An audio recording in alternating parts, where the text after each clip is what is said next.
திரு பாலகுமாரன் அவர்களின் உடையார் பாகம் 3 பகுதி 4. வந்தவர்கள் பல பெண்கள் 2 ஆண்கள். அவர்கள் உள்ளே நுழைய அத்தனை பேரும் தளிச்சேரி பெண்டுகள். இசையோடும் நடனத்தோடும் சம்பந்தப்பட்டவர்கள் என்று அவர்களின் முகவிலாசங்களே சொல்லின. பஞ்சவன் மாதேவி எழுந்திருந்து கைகூப்பி வருக வருக என்றாள். அரண்மனையை ஆவலோடு நோட்டமிட்டார்கள் அவர்கள். பஞ்சவன் மாதேவியை பார்த்து விழுந்து வணங்கினார்கள். அவளை விட வயதில் பெரியவரான வீணை ஆதிச்சன் முன்பற்கள் தெரிய சிரித்து கைகூப்பி தன் பெயரை உறக்கச் சொன்னார். இன்றிரவு எங்கள் குடியிருப்புக்கு சக்கரவர்த்தி பெருமாள் வருகை தர இருக்கிறார். அப்படி வரும்பொழுது நீங்களும் வந்தால்தான் எங்களுக்கு பெருமை. எங்களில் ஒருவரான நீங்கள் அரண்மனையில் மிக உயர்ந்த இடத்தில் இருக்கிறீர்கள், அரசருக்கு அருகில் இருக்கிறீர்கள். அப்படிப்பட்ட நீங்கள் வராது வேறு வேலையாக எங்கேனும் போய்விடுவீர்களோ என்ற கவலை எங்களுக்கு வந்தது. அதனால்தான் உங்களையும் வரச் சொல்லி அழைப்பதற்காக திடீரென்று நினைத்து கொண்டு ஓடோடி வந்தோம். முறையாக ஓலை அனுப்பியோ ஆள் அனுப்பியோ உங்களிடம் வந்திருக்க வேண்டும். அதிகாரிகள் மறுத்தபோது கூட நாங்கள் முன்னேறி வந்துவிட்டோம். எங்களை மன்னிக்க வேண்டும். இன்று இரவு எங்களோடு விருந்தில் கலந்து கொள்ள வேண்டும். அப்படியா, விருந்து நடத்தப் போகிறீர்களா? நல்லது. உங்களில் பலர் மாமிச உணவுகள் சமைப்பதில் மிக வல்லவர்கள் என்று கேள்விப்பட்டிருக்கிறேன். குறிப்பாக தொட்டை நாட்டு பக்கத்திலிருந்து வந்தவர்கள் மீன் சமைப்பதில் வல்லவர்கள் என்றும் சொல்ல கேள்விப்பட்டிருக்கிறேன். விருந்து என்று சொன்னதுமே கலந்து கொள்ள வேண்டும் என்ற ஆவல் பிறக்கின்றது.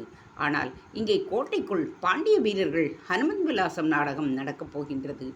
பட்ட மகிழ்ச்சிகள் அருகே இருந்து நான் பார்த்து கொள்ள வேண்டியதுதான் முறை. எனவே நான் அங்கு வர இயலாது. நீங்கள் எங்களவர்கள் அம்மா. நீங்கள் இப்படி இல்லாது போனால் எப்படி இது சோபிக்கும்? நன்றாக இருக்கிறதே. அதற்காக சக்கரவர்த்தி இல்லாத பொழுது அரண்மனையை விட்டு விட்டு வர முடியுமா? அதுவும் இங்கே ஒரு விழா நடக்கும் பொழுது நானும் இல்லை சக்கரவர்த்தியும் இல்லை என்றால் பட்ட மகிழ்ச்சியர் வருத்தப்பட மாட்டார்களா? அது தவறு. நல்லவர்கள், வல்லவர்கள், புதியவர்கள் அதிகம் பேர் கலந்து கொள்வார்கள். அப்படியா? யாரை அம்மா சொல்லுகிறீர்கள்? சாவூர் பரஞ்சோதி இன்று மாலைக்குள் வந்து விடுவார் என்று சொல்லப்படுகிறதே. நாங்கள் அவரை பற்றி கேள்விப்பட்டிருக்கிறோம். ஒரு யமனருக்கும் தேவரடியாருக்கும் மகனாக பிறந்தவர் என்றும் தனி போரில் வல்லவர் என்றும் பெண்கள் மீது மிகுந்த பாசமும் மரியாதையும் உடையவர் என்றும் அவரை பற்றி சொன்னார்கள். ஆம், சக்கரவர்த்தியார் இங்குள்ள தேவரடியார்களுக்கு நாயகமாகத்தான் சாவூர் பரஞ்சோதியை வரவழைத்திருக்கிறார். யவனர் என்று சொல்கிறார்களே, ஆனால் முரடாக இருப்பாரோ என்ற ஒரு அச்சமும் எங்களிடையே இருக்கிறது. அவரை நான் நன்கு அறிவேன். உங்களுடைய ஆட்டப்பாட்டங்களை ஒரு நாளும் தடுத்து நிறுத்த மாட்டார். மற்றவர்கள் உங்களுக்கு இடையூறு செய்வாராயின் மெல்ல வந்து விலைக்கு விட்டு விடுவார். லேசாக கடிந்து கொள்ளுவார். அத்து மீறினால் அவர் ஆபத்தானவர். எங்களைப் போன்றவர்கள் இவர்களுக்கு துணையாக இருக்கும் பொழுது இன்னொருவர் தேவைதானா? ஆதிச்சன் மறுபடியும் காவி பல் தெரிய சிரித்தார். அப்படி இல்லை ஆதிச்சரே அவர்களே, நீங்கள் எல்லோரும் முழுமனதாக நாடகத்தில், நாட்டியத்தில், கோவில் பணி செய்வதில் ஈடுபட்டு இருக்க வேண்டும் என்பதுதான் எங்களுக்கு விருப்பம். மாலை நேரம் இறைவனுக்கு நீங்கள் வீணை வாசிக்க ஆரம்பிக்கும் பொழுது உங்களையும் மறந்து வீணை வாசிக்க வேண்டும் என்பதுதான் எங்களுடைய எண்ணம். அதற்கு துணையாக இருப்பவர்களைத்தான் உங்களுக்கு அருகே அனுப்புவோம். உங்கள் வேலை இறைப்பணி மேற்பார்வையும் அல்ல, பாதுகாவலும் அல்ல. அது எங்கள் பணி. வேறொருவரும் வருகிறார் என்று கேள்விப்பட்டோம். அப்படியா? யார் அது? பஞ்சவன் மாதேவி துணுக்குற்று விட்டாள். தனக்கு தெரியாமல் யார் வரப்போகிறார்கள்? ராஜேந்திரரா? சொல்லாமல் வருகிறாரா என்று சிந்தித்தாள். அம்மா, ராஜேந்திரனுடைய அணிக்கார் பறவையார் வருகிறார் என்று கேள்விப்பட்டோம். மெல்லியதாய் பஞ்சவன் மாதேவிக்கு முகம் மாறியது. ஆனால் சட்டென்று முகத்தை மலர்வாக்கி கொண்டாள். அப்படியா? தெரியாதே. எங்கிருந்து வருகிறார்? திருவல்லத்திலிருந்து வருகிறார். சக்கரவர்த்தி அவர்கள் எங்களோடு தங்கப் போகிறார் என்ற செய்தி திருவல்லத்திற்கு போக அங்கிருந்து வண்டி கட்டி கொண்டு புறப்பட்டு விட்டார்கள் என்று சொல்லுகிறார்கள். அப்படியானால் ராஜேந்திரர் என்று உள்ளுக்குள் ஒரு கேள்வி எழுந்தது. ஏன் இந்த பெண் இப்படி நாலாபுரமும் பறக்கிறது? என்ன காரணம்? ராஜேந்திரர் சொல்லி வருகிறார், இல்லை வெறுமே வருகிறாளா? ஒருவேளை நான் ராஜராஜை சக்கரவர்த்திக்கு அருகே அனுப்பியது போல அவனும் ஒரு பெண்ணை அனுப்ப வேண்டும் என்று தீர்மானித்திருக்கிறாரா? உளவு வேலையா? நல்ல சோழ தேசம், நல்ல கோயில் கட்டுதல்.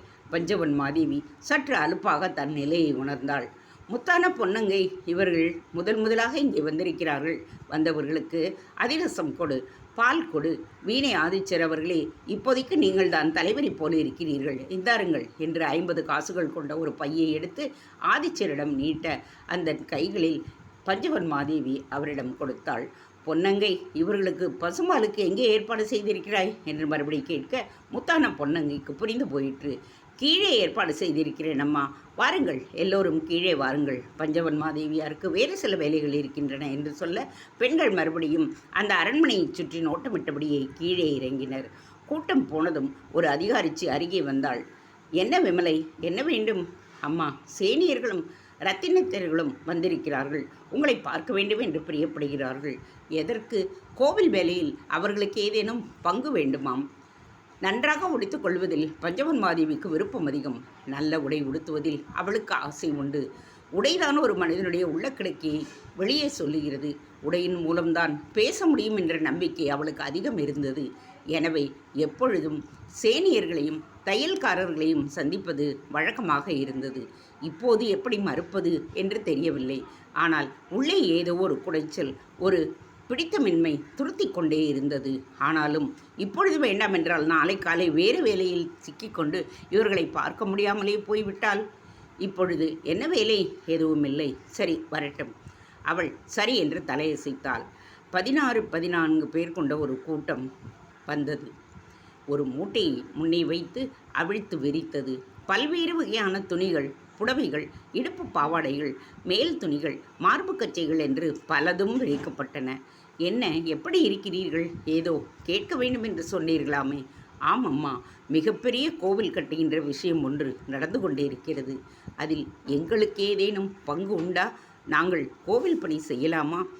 எந்த விதமான கோவில் பணி செய்யலாம் என்று கேட்க விரும்பினோம். எங்களையும் கோவில் பணியில் கலந்து கொள்ள அனுமதியுங்கள் என்று சிரம் தாழ்ந்து கேட்டுக்கொள்ளுகின்றோம். அவர்கள் அத்தனை பேரும் எழுந்து நின்று வணங்கினர். பஞ்சவன் மாதேவி மெல்லியதாக பதறினாள். வேண்டாம், எழுந்திருங்கள். இந்த சோழ தேசத்தில் உள்ள ஒவ்வொரு உயிருக்கும் இந்த கோவில் பணியில் கலந்து கொள்கின்ற முழு உரிமை உண்டு.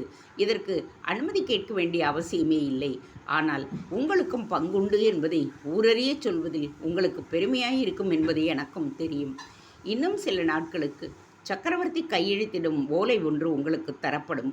கோவில் பணியில் நல்ல விதமாக நீங்கள் கலந்து கொள்ள வேண்டும் என்று அதில் அழைப்பு இருக்கும். அவர்கள் சிவகோம் என்று கை தூக்கி கூப்பினர். இந்த துணிகள் அனைத்தும் எங்கள் சார்பாக உங்களுக்கு தரவிருக்கிறோம். அந்த துணி மூட்டையை அவள் காலடிக்கு நகர்த்தினர். பஞ்சவன் மாதேவி சிரித்தாள். அங்குள்ள தையற்காரர்களை உற்று பார்த்தாள். 50 வயதான கிழவன் அவள் பார்ப்பதை பார்த்து கை கூப்பினார். அட, மாயன் தானே, எப்படி இருக்கிறீர் என்று கேட்க, மாயன் முன்வந்து காலை தொட்டு வணங்க முற்பட்டான். பஞ்சவன் மாதேவி தடுத்து நிறுத்தினாள். கண்கள் இடுங்கி இருக்கின்றனவே, உடல் நலமில்லையா? உடல் நலமாகத்தான் இருக்கிறது. கண்களில் பார்வை சற்று குறைவாகிவிட்டது. இடைவிடாது துணி தைப்பதால் இப்படி ஏற்பட்டிருக்கிறது என்று வைத்தியர் சொல்லுகிறார். எந்த வைத்தியரிடம் விசாரித்தீர்? தஞ்சை புறம்பாடியில் பள்ளி அக்ரஹாரத்தில் ஒரு வைத்தியர் இருக்கிறார். அங்குதான் கண்களை காட்டினேன். உள்ளங்கையில் உள்ள குந்தவையார் ஆதூறு சாலையை ஒரு பெண் வைத்து உண்டு. கண்ணுக்கு சில சொட்டு மருந்துகள் விட்டவுடன் நன்றாக தெரிகின்றது. உள்ளுக்குள் ஒரு மருந்து தருவாள். அவளிடம் போய் கவனித்து விட்டு வாரும். என்னுடைய இலைச்சீனை அவளிடம் காட்டும்.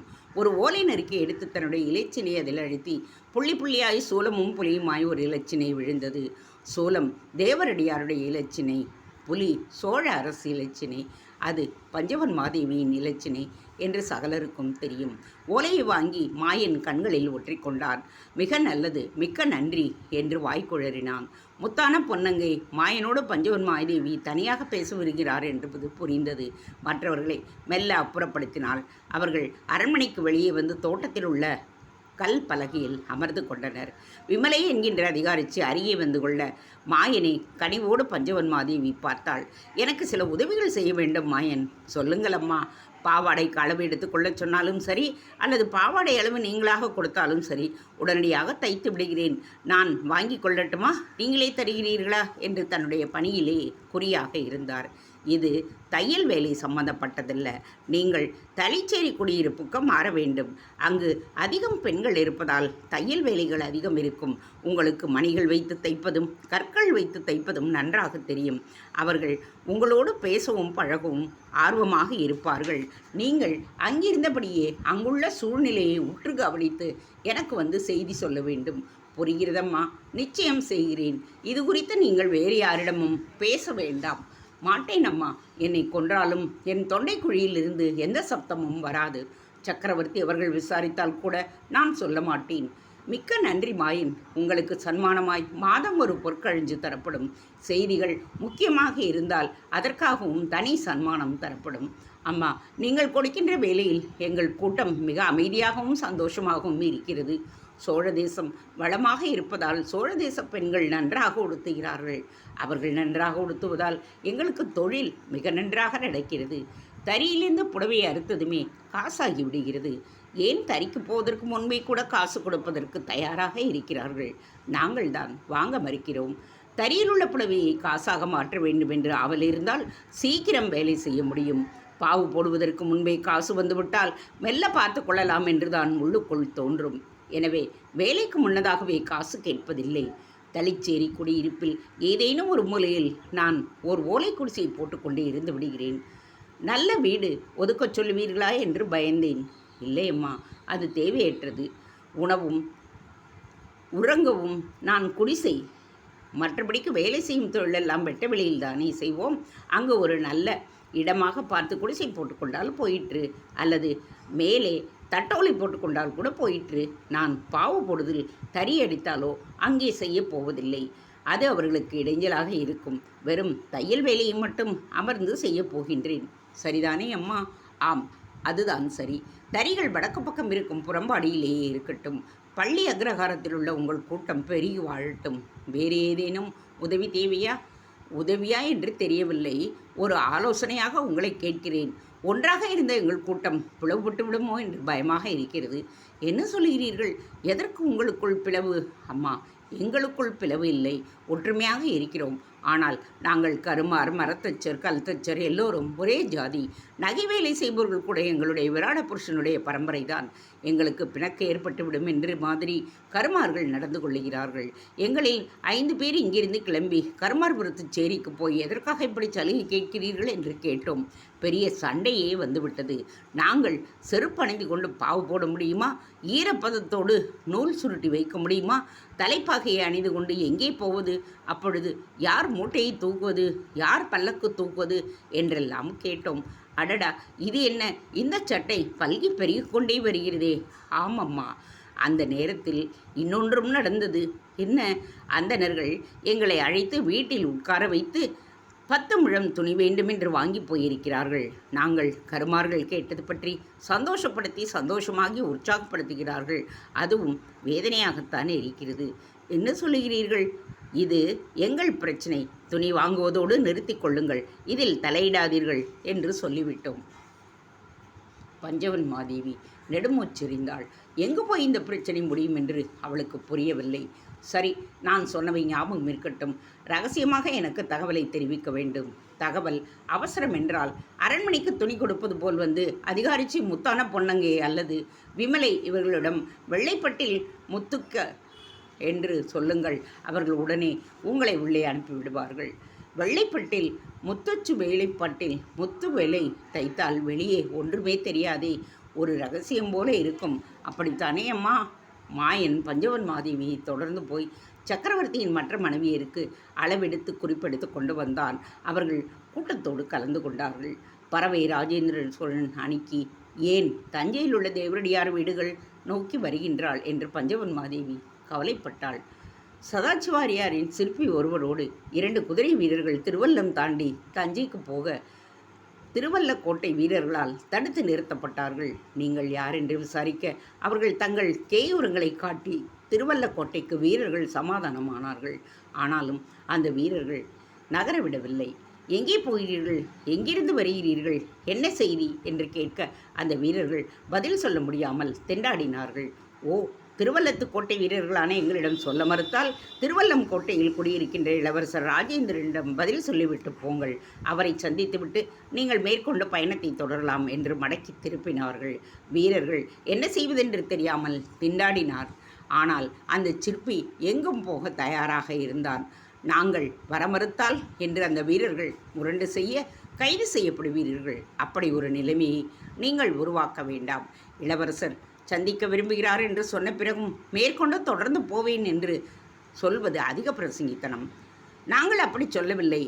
எங்களுக்கு அவசர வேலை இருக்கிறது. ஏன் அங்கே நிற்கிறாய் என்று சம்பந்தப்பட்டவர் கடிந்து கொண்டால் என்ன பதில் சொல்வது? இளவரசருக்கு செய்தி தெரிவிக்கும்படியாகவா? கொடுப்பதற்கு ஓலை எங்களிடம் எதுவுமே இல்லை. அதெல்லாம் இல்லை. செய்தி என்னவென்று எங்களிடம் தெரிவிக்காமல் நீங்கள் போவது முதல் தவறு. இளவரசரிடம் சொல்லுகிறோம் என்று கேட்டால் அதையும் மீறி போவது இரண்டாம் தவறு. இரண்டு தவறையும் ஒரு சேரச் செய்தால் அதற்குண்டான தண்டனையும் ஒரு சேரத்தான் கிடைக்கும். என்னை இளவரசர் அனுமதி பெறப்போவதே நல்லது. தயவு செய்து வந்துவிடுங்கள் என்று கூறிவிட்டு என்னை கைது செய்யும்படி வைத்து விடாதீர்கள் என்றார். என்ன கூத்தையா இது? மறவர்களே மாட்டிக்கொண்டு முழிக்க வேண்டியிருக்கிறது. ஐயா கோட்டை தலைவரே, நான் வடக்கு வெகு தூரம் போய் வந்து போரிட்டு திரும்பியவன். என்னை உங்களால் சமாளிக்க முடியாது. என் அடியை உங்களால் தாங்க முடியாது. ஆனாலும் நீங்கள் சோழப்படையின் ஒரு அங்கம், திருவல்லக்கோட்டையின் மிக முக்கிய அதிகாரி என்பதால் உங்கள் பேச்சுக்கு கட்டுப்படுகின்றேன். கைது செய்வது என்கின்ற வார்த்தையை இன்னொரு தடவை நீங்கள் உச்சரித்தால் உங்கள் உடைவாள் பறிக்கப்படும். நான் வேண்டுமென்றே சொல்லவில்லை. நீங்கள் விலகிப் போவேன் என்று பிடிவாதம் பிடித்ததால்தான் அந்த வார்த்தையை சொல்லும்படி ஆயிற்று. இதுவரை நீங்கள் மீறுகிறீர்கள் என்கின்ற பொழுது அந்த கோபத்தில்தான் பேசினேன். மறுபடி சொல்கிறேன், உங்களை கைது செய்கின்ற எண்ணம் கிடையாது. நீங்கள் உடைவாளை எடுத்தால் என்னுடைய உடைவாள் அறுபடும் என்று பேசுவது பேதமை. முடிந்த வரையில் என்னை நான் தற்காத்து கொள்ள உங்களை தாக்குவேன். தவிர அவ்வளவு எளிதாக என்னை தாண்டி நீங்கள் போக முடியாது. கோட்டை காவல் என்று இழிவாக பேசுவதை நிறுத்தி கொள்ளுங்கள் என்று சீர சிற்பி கையமத்தினார். என்ன இது? சோழ வீரர்களை தாக்கிக் கொள்ளுவதா? சற்று அமைதியாக இருங்கள். இளவரசருக்கு தெரியாத எந்த ரகசியமும் என்னிடம் இல்லை.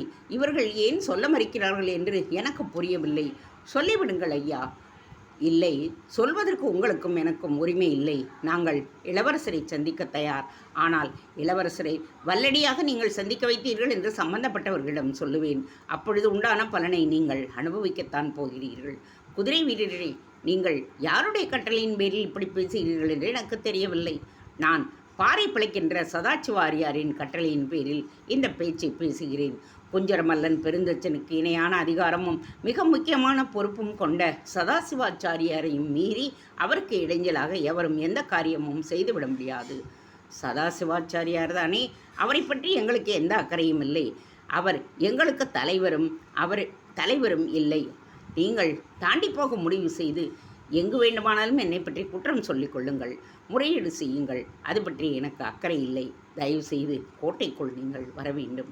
திருவல்லத்தின் வெளிப்புறத்தில் இருந்த அந்த குதிரை வீரர்கள் மடக்கிய திருவல்லக்கோட்டை காவல் அதிகாரிகளோடு பயணப்பட்டு கோட்டைக்குள் நுழைந்தார்கள். கோட்டைக்குள் மிகப்பெரிய கும்பல் இருந்தது. கோட்டை பெரியதும் அல்லாமல் சிறியதும் அல்லாமல் இருந்தது. ஆனால் ராஜேந்திரர் வந்திருக்கிறார் என்பதாலோ அல்லது அரச குடும்பத்தினர் அதிகம் இருப்பதாலேயோ கோட்டையும் கோட்டையை சுற்றியுள்ள இடங்களும் மிகப்பெரிய சந்தடியை உருவாக்கி இருந்தன. மாலை மெல்ல மங்கி வருகின்ற நேரம். மழை பெய்து அங்கங்கு ஈரமான தரை. ஊதல் காற்று என்பதால் மக்கள் வெளியிலிருந்து சிரித்தபடியே ஆடியும் பாடியும் பேசிக்கொண்டும் இருந்தார்கள். வியாபாரம் உரத்த குரலில் நடைபெற்றிருந்தது. கோட்டைக்கு வெளியே இருந்த காளி கோவிலில் மிகப்பெரிய கூட்டம் இருந்தது. மக்கள் பெரும் திரளாக அங்கு கூடி உள்ளே போனார்கள்.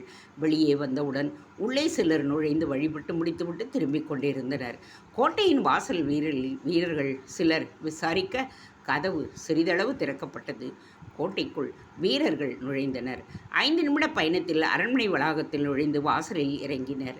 அரண்மனை வாசற்படியில் இறங்கியதும் பெரும் முற்றத்தில் 2 வீரர்கள் விசிறியால் விசிற உயரமாய் கனமாய் அகலமாய் ராஜேந்திர சோழர் சிம்மாசனத்தில் அமர்ந்திருந்தார். அவர் பெரிய ஆசனத்தில் வலப்பக்கம் இன்னொரு ஆசனம் போடப்பட்டு அதில் பறவை அமர்ந்திருந்தாள். மிக பேரழியாக ஒவ்வொரு அசைவும் மிக ஒயிலாக மலர்ந்த முகமாக பெரும் கண்களாக இருந்த அவளை பெண்களே வியந்து பார்த்து கொண்டிருந்தார்கள். யாரோ வருகிறார்கள், நான் கிளம்பட்டுமா? உத்தரவு கொடுங்கள். பறவை எழுந்திருந்தாள். சரி, போய் வா. ராஜேந்திரர் விடை கொடுத்தார். பறவை அவரை விழுந்து வணங்கினாள். மெல்ல அருகே நகர்ந்து நெற்றியில் முத்தமிட்டாள். பறவையின் புஜங்களை பிடித்து சிறிது நேரம் அவள் முகத்தையே பார்த்துவிட்டு, போய் வா, நாளை நண்பகலுக்குள் வந்துவிடு. ஒருவேளை நாம் பயணப்பட வேண்டி இருந்தாலும் இருக்கலாம், ராஜேந்திரர் சொன்னார். பறவை சரியென்று தலையசைத்து விடை பெற்றாள். வெளியே வேகமாக நடந்தாள். சிறு தேர் கூரையிட்டது. தயாராக இருந்தது. ஏறி அமர்ந்து கொண்டாள். தேர் சடசடத்து நகர்ந்து சேடிகளும் வீரர்களும் வேறு தேர்களில் குதிரைகளும் ஏறிக்கொள்ள தேர் நகர கோட்டை கதவுகள் பெரும் சத்தத்துடன் திறந்து கொள்வதும் அங்கிருந்து கவனிக்க முடிந்தது. வந்திருந்த வீரர்கள் வாசலில் காத்திருக்க உள்ளே போய் யாரோ விஷயத்தை சொல்ல ராஜேந்திர சோழர் வெளியே வந்தார். என்ன செய்தி?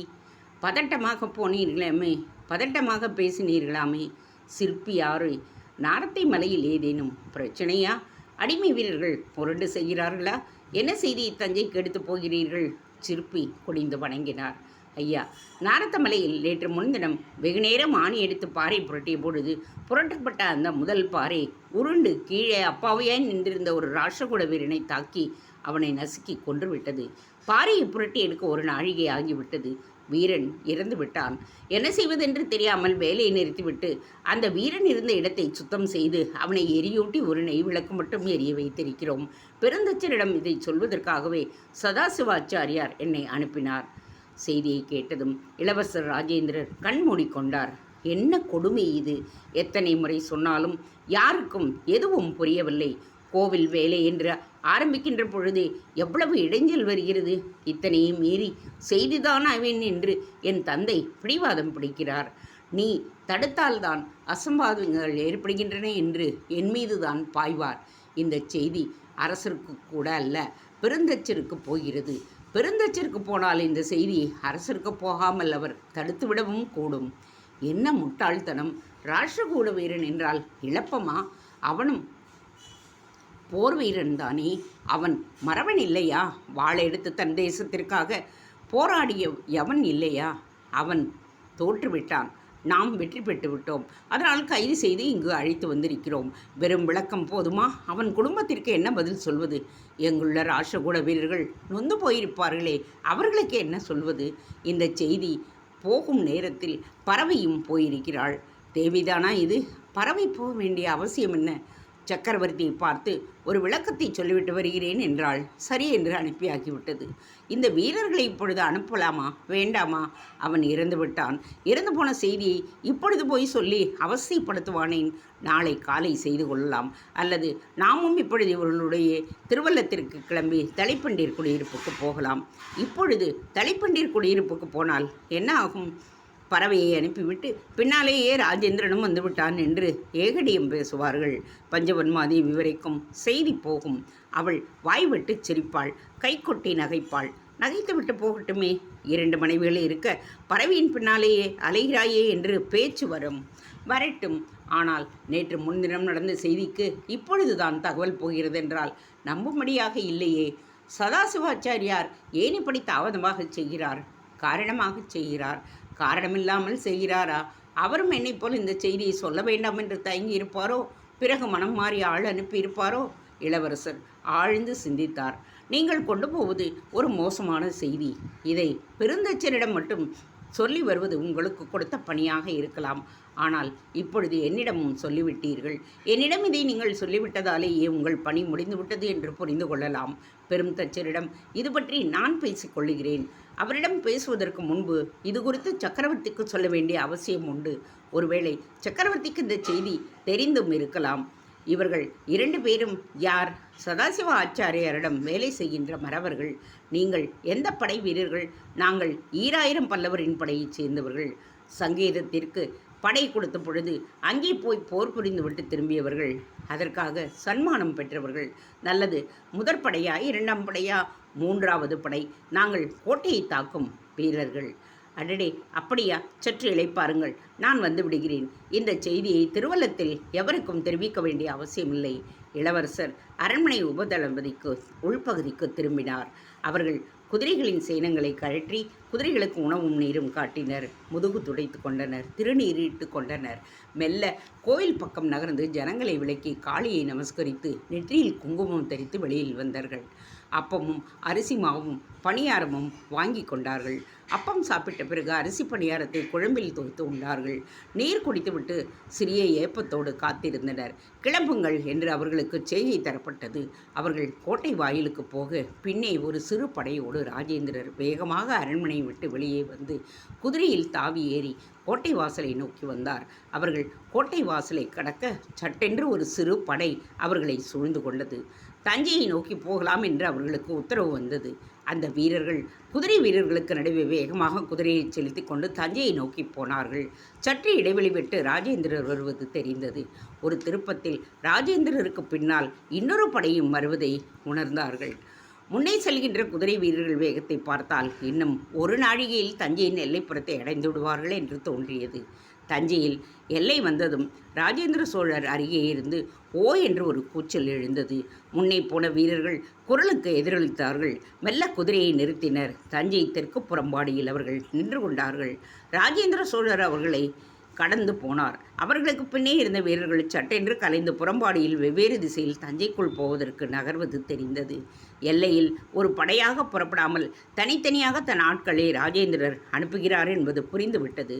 ராஜேந்திர சோழருக்கு பின்னால் வந்த ஒரு படை தெற்கு புறம்பாடியிலேயே வட்டமிட துவங்கியது.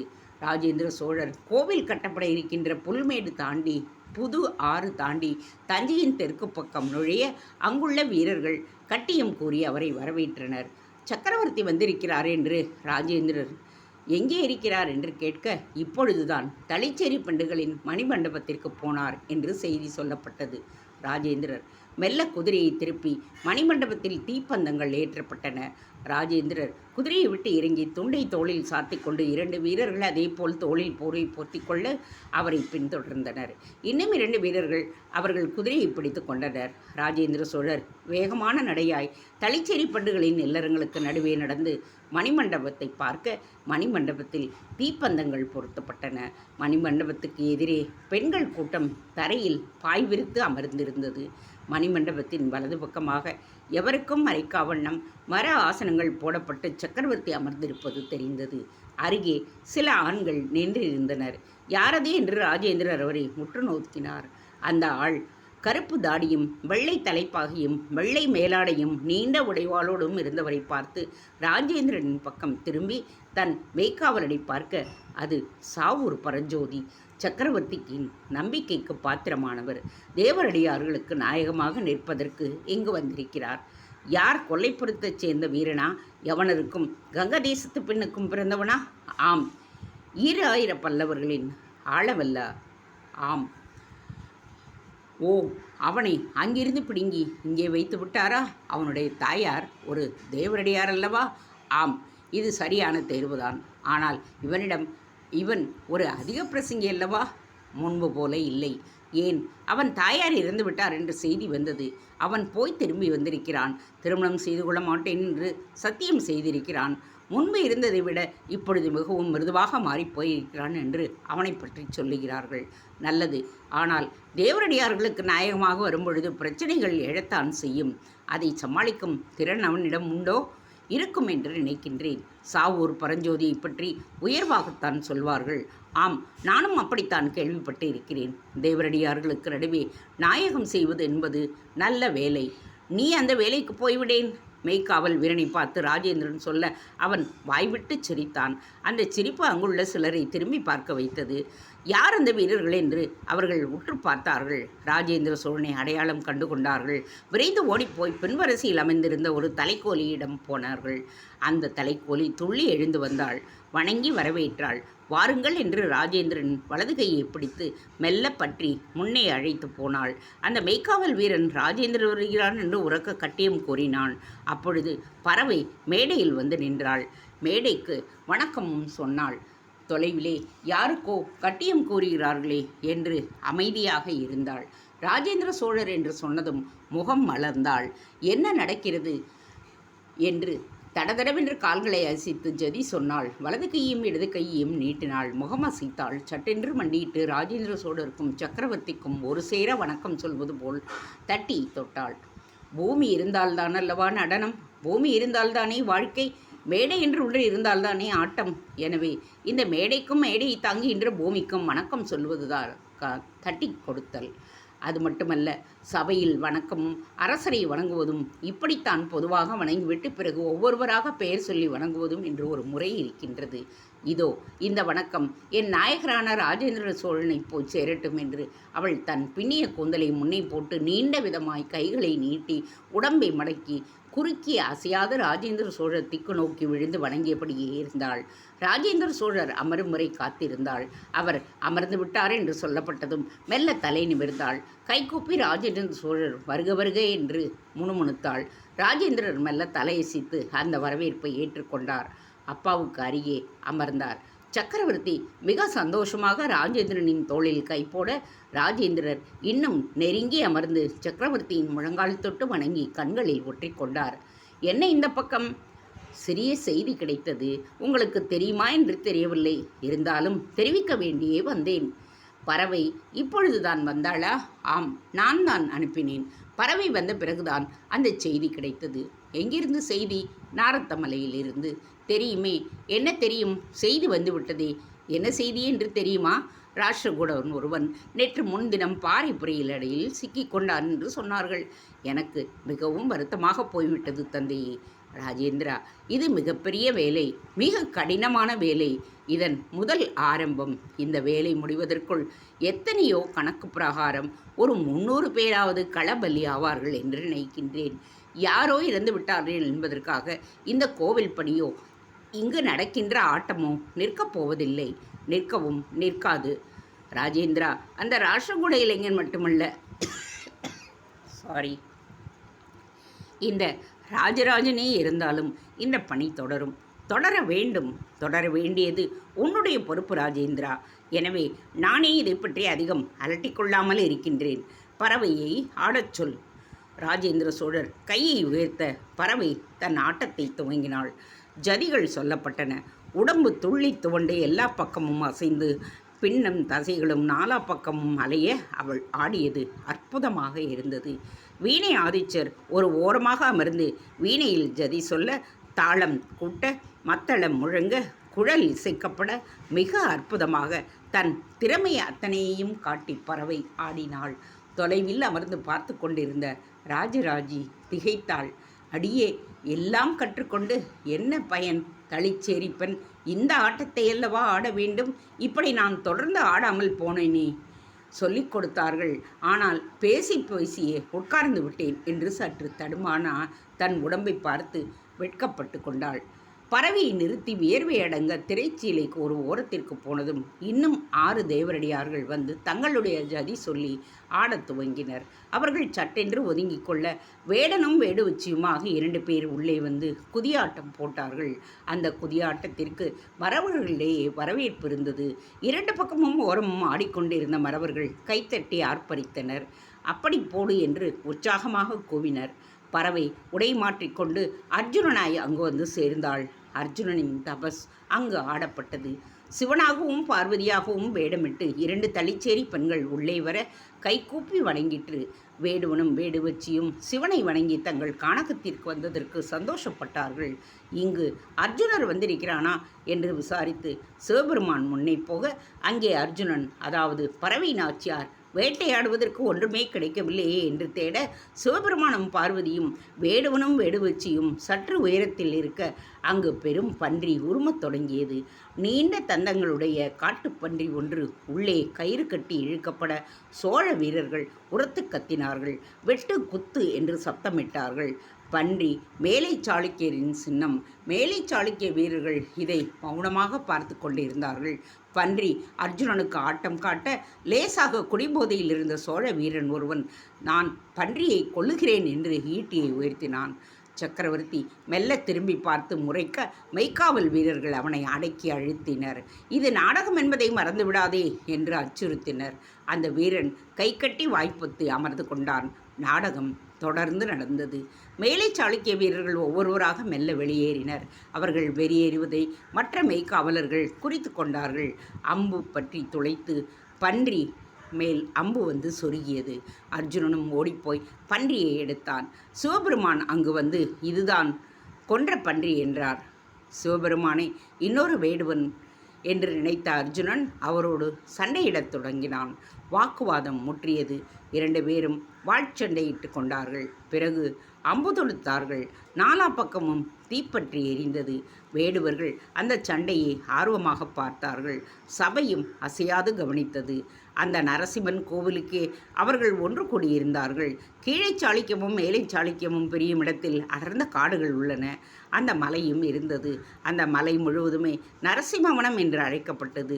அந்த மலைக்கு கீழ் ஒரு குகையில் நரசிம்மர் லட்சுமியோடு எழுந்தெழுந்திருக்கிறார். மிக அற்புதமாய் ஒரு சிற்பி புன்னகை செய்கின்ற 1.5 ஆள் உயரமுள்ள நரசிம்மரை மிக நுணுக்கமாக செதுக்கி அங்கு பிரதிஷ்டை செய்திருந்தான். மன்னரோ குறுநில அரசரோ அல்லது மடாதிபதியோ அதை ஸ்தாபனம் செய்திருக்கிறார்கள். இது ஹிரண்யகசிபுவுடைய பூமி. அவன் ஆண்ட இடம். பிரகல்லாதன் பிறந்த மண். இந்த இடத்தில்தான் நரசிம்மர் தூணிலிருந்து பிளந்து கொண்டு வெளியே வந்து ஹிரண்யனை வதம் செய்தார் என்றும் ஒரு செவி வழி செய்தி உலவி வருகிறது. இந்த இடத்தில் மிதித்தார், இந்த இடத்தில் கிழித்தார், இந்த இடம் வரை துரத்தி ஓடினார் என்றெல்லாம் பல்வேறு இடங்களை சொல்லி அங்கங்கே விதவிதமான நரசிம்மர் கோவில்களை உருவாக்கியிருந்தார்கள். செங்குத்தான மலையின் உச்சியில் கூட ஒரு துவஜஸ்தம்பத்தை நிறுவி அந்த மலையை வழிபட்டார்கள். மந்திர சக்தி மிகுந்த மலை, ஞானம் அருளும் மலை என்றெல்லாம் சொல்லுகிறார்கள். இதுவெல்லாம் எவ்வளவு தூரம் சரியோ தெரியவில்லை. ஆனால் இது நரசிம்மவனம் என்பது சரி. இங்கு உக்கிரமான இடம், கடும் பாறைகளும் சுழல் காற்றும் அடர்ந்த வனமும் நிறைந்த இடம். மழைக்காலங்களில் வெளியே தலை காட்ட முடியாது. வெயில் காலங்களில் வெப்பம் உள்ளுறுப்புகளையெல்லாம் பாதித்து நோகச் செய்யும். மிருகங்கள் கூட இந்த மலைப்பகுதிகளில் வசிப்பதில்லை. நாகங்களும் கீரிகளும் கருடப்பறவைகளும் குரங்குகளுமே இங்கு அதிகம் இருக்கும். அங்குள்ள குரங்குகள் அதிக முடி இல்லாமல் பாறை நிறமாக பரந்த முகமாய் சிங்கவாலாய் இருக்கும். இவற்றையெல்லாம் விட காட்டுப்பன்றிகள் தான் அதிகம் இருக்கும். மனிதர்கள் ஊடுருவ முடியாத காடு என்பதால் பன்றிகள் பல்கி பெருகி நாலா பக்கமும் அலையும். மனிதர்கள் எதிர்பட்டால் நின்று துரத்தும். மரம் ஏறினால் பல பன்றிகள் முட்டி பெரும் மரத்தையும் சாய்க்கும். அல்லது மனிதர் கீழே இறங்கும் வரை அங்கேயே சுற்றி சுற்றி கொண்டிருக்கும். தவறி விழுந்தால் குடல் கிழிந்து சதைகளை கிழித்து கூட்டமாக உண்ணும். அந்த காட்டுப்பன்றிகளுக்கு வளைந்த கொம்புகள் உண்டு. அவை எருமைகளையும் யானைகளையும் எதிர்க்க வல்லவை. சிங்கங்கள்லாம் கூட அந்த காட்டுப்பன்றிகளுக்கு பயந்து ஓடும். இறந்து போன மிருகங்களின் உடல்களை தோண்டி எடுத்து உண்ணுகின்ற திறமை அதற்கு உண்டு. கரும் பாறைகளிலிருந்து வழிகின்ற ஒரு திரவத்தை நக்கியும் பற்களால் சுரண்டியும் அந்த பன்றிகள் தின்னும். பாறை திரவத்தை தின்ற பன்றிகள் மிகுந்த வீரியத்தோடு தன் பேடுகளோடு கூடும். அந்த குடும்பம் பல்கி பெருகும். பன்றி தின்னும் அந்த பிசினை தோண்டி எடுத்து போவதற்காக வேடுவர்கள் பகல் நேரத்தில் வருவார்கள். அரசர்களுக்கும் அரசகுமாரர்களுக்கும் கொடுப்பதற்காக அந்த லேகியத்தை சுரண்டி போவார்கள். மலை தேன் எடுக்கவும் மனிதர்கள் அந்த பக்கம் வருவதுண்டு. வேடுவர்களின் துணை இல்லாமல் அந்த நரசிம்மவனத்தின் உள்ளே நுழைய முடியாது. எந்த கோவிலுக்கும் புக முடியாது. மேலை சாளுக்கிய மன்னர்கள் பலர் தங்கள் உடற்பயிற்சிகளின் கலத்தை அந்த மலை மீது தான் வைத்து கொண்டனர். நரசிம்மரை வணங்கிவிட்டுத்தான் உடற்பயிற்சிகளை செய்வார்கள். உடற்பயிற்சி என்று எதுவும் தனியாக செய்ய வேண்டாம்.